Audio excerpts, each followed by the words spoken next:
He used to live under certain circumstances beyond his control. With regard to this, God says, according to Islam, it is my will to create any man under conditions that seem best to me. Cosmic plans, finite mortals cannot fully comprehend.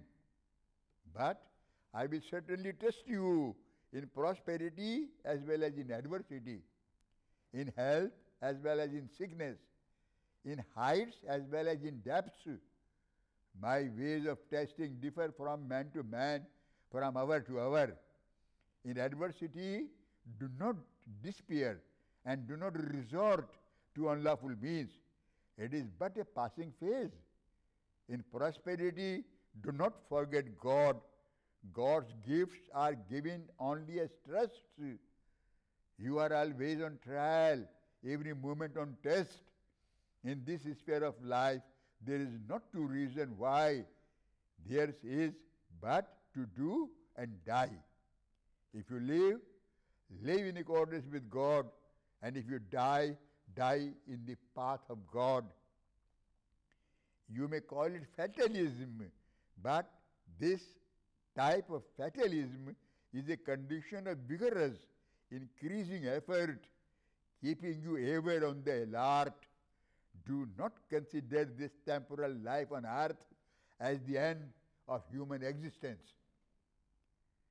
There is a life after death, and it is eternal. Life after death is only a connecting link, a door that opens up hidden reality of life. Every action in life, however insignificant, produces a lasting effect. It is correctly recorded somehow. This life is preparation for hereafter. Some of the ways of God are known to you, but many of his ways are hidden from you. What is hidden in you and from you in this world will be unrolled and laid open before you in the next.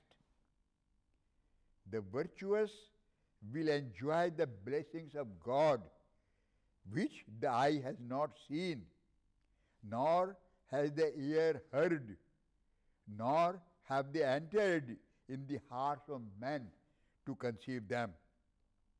They will march onward, reaching higher and higher stages of evolution. Those who have wasted opportunity in this life shall, under the inevitable law which makes every man taste of what he has done, be subjected to a course of treatment of his spiritual disease, which they have brought about with their own hands. Beware, it is a terrible ordeal. Bodily pain is torture. You can bear it somehow. Spiritual pain is hell. You will find it unbearable. Fight in this life itself the tendencies of the spirit prone to evil, tempting to lead you into iniquitous ways.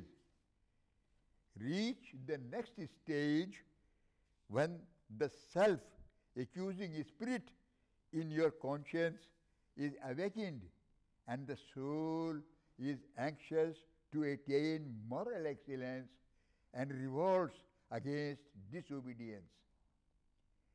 This will lead you to the final stage of the soul at rest, contented with God, finding its happiness and delight in Him alone.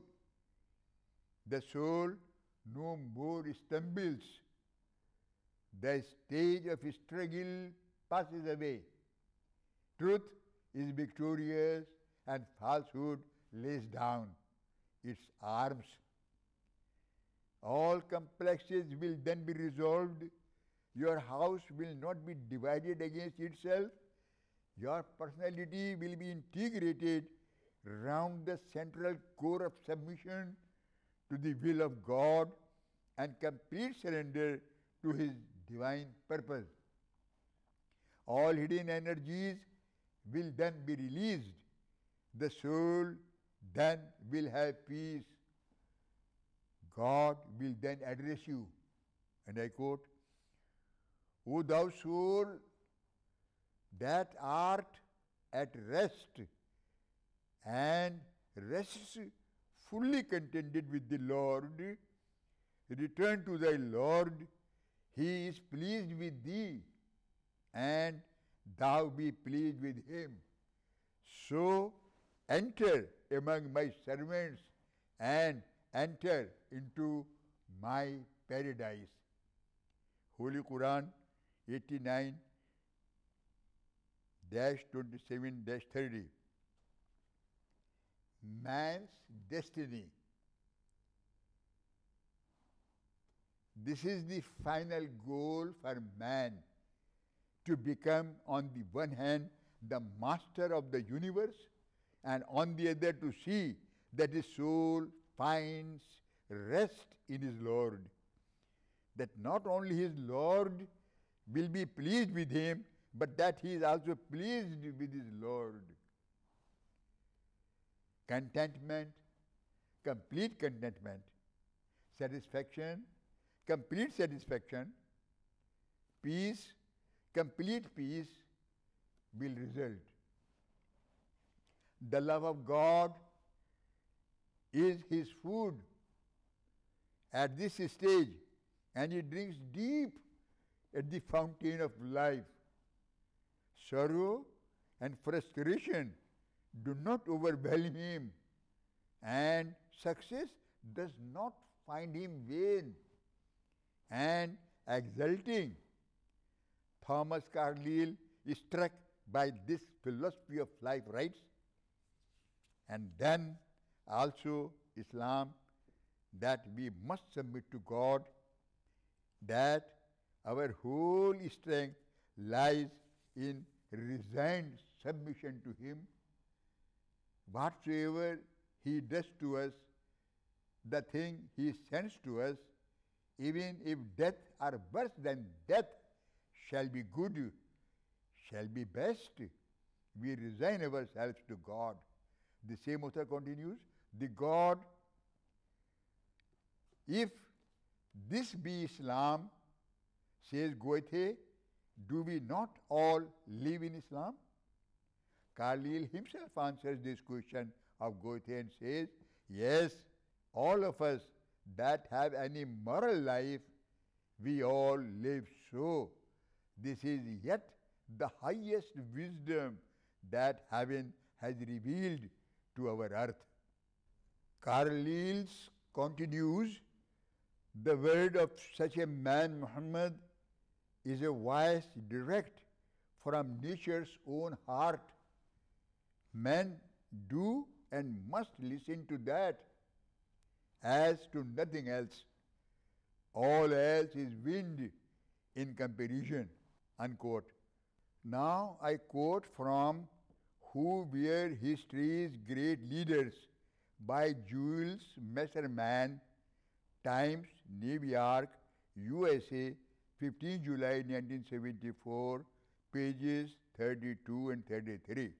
And I quote, leaders must fulfill three functions: provide for the well-being of the led, provide a social organization in which people feel relatively secure, and provide them with one set of beliefs. People like Pasteur and Salk are leaders in the first sense. People like Gandhi and Confucius on one hand, and Alexander, Caesar and Hitler on the other, are leaders in the second and perhaps the third sense. Jesus and Buddha belong in the third category alone. Perhaps the greatest leader of all times was Muhammad, who combined all three functions. To a lesser extent, Moses did the same. Unquote. Gentlemen, with this I conclude my lectures on the person, life and teachings of the Holy Prophet Muhammad Mustafa Ahmed Mustafa sallallahu alaihi wasallam.